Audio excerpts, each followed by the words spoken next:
Hi, my name is Alina, and today I'm gonna address something that I've heard so many times over the emails, comments. People tell me that, ma'am, we really want to learn English and we really want to be fluent in English, but the problem is that we don't know how to start thinking in English, because that is something that should come naturally to you.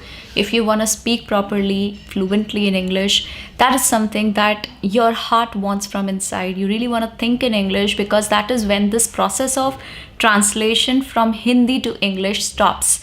And no matter what language you speak, I'm just talking in general because my channel is mostly watched by Indians, so that is why I'm saying that this translation from whatever language you otherwise speak to English will stop if you start thinking in English. And it is something that is so commonly said that you need to start thinking in English if you want to be fluent in English. But I know it is easier said than done. So what do we do about it? I don't really have one little tiny tablet that you're going to put in your mouth and you're just going to swallow it with some water and you're done, your problem is solved. No, but I do know a little process that helped me, and that is something that I want to share with you. And I'm pretty sure that if you start obeying what I'm telling you, what I'm going to tell you in this video, it is going to help you, because it has helped me a lot.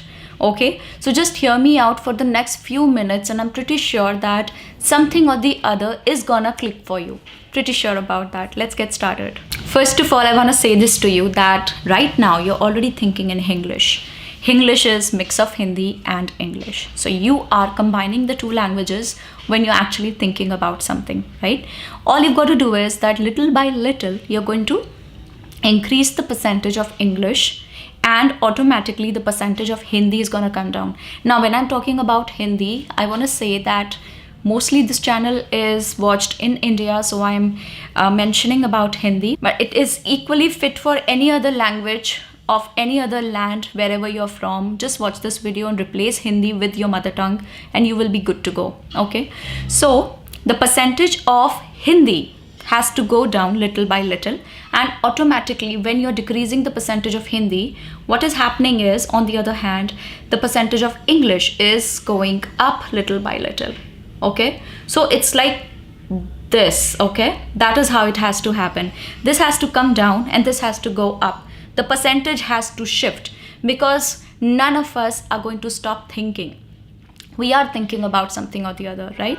All you've got to do is that cautiously start shifting your percentage from Hindi to English. Okay, now you must be thinking, how do we do that? I'll tell you something that I do. What I do is, and I really do it, I swear on God, I really do it. I talk to myself a lot, and I'm pretty sure most of you do. We have this thing, we know that about ourselves. We are habitual of talking to ourselves. Most of us are, right?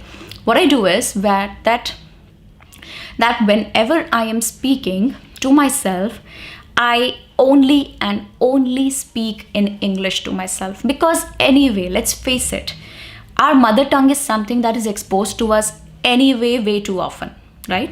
When we are moving around in the world, wherever we live, we get to hear a particular regional language way too much. Okay, but if we want to learn English, we need to expose more of English to ourselves, right? We need to expose ourselves to English more. I don't know what way to put it, but you understand what I'm trying to say here, right? You need more of English exposure. You need to cautiously do that, because subconsciously it's not really happening, because you're not living in an area which is where other people are also speaking in English, right? And if you are living in an area where other people are speaking in English, it is anyway gonna be so much easier for you. So much easier. You don't have to really bother about it. Over the time, you're going to anyway learn it, right? But for the other people who are not very habitual of moving in an environment where other people are also speaking in English, for them it is difficult. And for them, this exposure has to happen cautiously, and it has to start here. It has to start from inside of you. Okay, and in this case, it has to happen from and to yourself. Okay, so it has to start from inside of you, and it happens to you. It has to happen to you. Yeah, you're getting my point, right? So it has to happen to you. You're going to talk to yourself, and you're going to do that in English. Okay, in the beginning, it's gonna take up a lot of your effort. It's gonna be difficult, it's gonna be cumbersome, it's going to probably take away a lot of your energy, it's gonna drain you, maybe make you feel a little tired and worn off. But with time it's gonna get okay. I promise you that. With time it is going to become automatic, the way you learn driving. It happens that way, right? When you start to learn driving, I don't know how many of you have actually, and same goes for any other skill. You talk about learning guitar, you talk about learning swimming, talk about any other skill.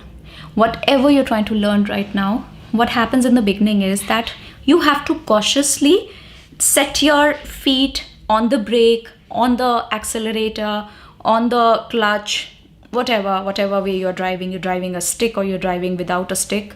Okay, you have to cautiously do that. You have to be careful. Okay, this is my brake, this is my accelerator. That is something I used to do in the beginning when I was learning how to drive. Okay, so what I used to do is I used to remind myself, okay, here we have the brake, here we have the accelerator, what next? Okay, if somebody comes up suddenly in front of my car while I'm driving, what I'm gonna do is I'm just gonna press this foot. Okay, and I will just forget what my foot is placed at. I would just tell myself that this is the right foot to, this is the correct foot to press if something suddenly happens in front of the car, right? So you have to cautiously do that in the beginning, but later on what happens is that driving, now it's like I can drive half asleep. It's like that for me. Trust me, I don't do that, but yes, I can, because huge experience of driving, right? So that is how it is going to happen for you. So as time goes by, things are going to become automatic for you, and that is how it happens for everyone else. That is how it is going to become automatic for you over the time. I wasn't born to this language. I wasn't born in a place where people were only and only speaking in English. Today, I say that I'm reasonably fluent. If I'm not really good, I'm at least there. I'm not average. I'm better than average, right? It's because I've worked for so many years on my language. And that is how it is going to happen for you also, okay? Every single effort counts. Every single day counts, okay? So just keep devoting more time to learning something that you really want to learn. Don't make excuses. And in the beginning, that pain is gonna feel more, but later on, the pain is also gonna come down and you're going to start enjoying the process. I promise you that. That is something that happens no matter where you go, no matter what you learn. It always happens that way. You start to learn guitar. In the beginning, it's gonna hurt you so much. It will feel like stupid. It will feel like, why are you even doing this to yourself, right? But when you keep doing it, so many people play guitar. Come on, had it been that difficult, I'm pretty sure not so many people would have been playing such good and awesome guitar, right? That is all that I had to say to you. Thank you very much, and all my best wishes with you. I really hope you are victorious at this game that you're playing with yourself. Bye bye.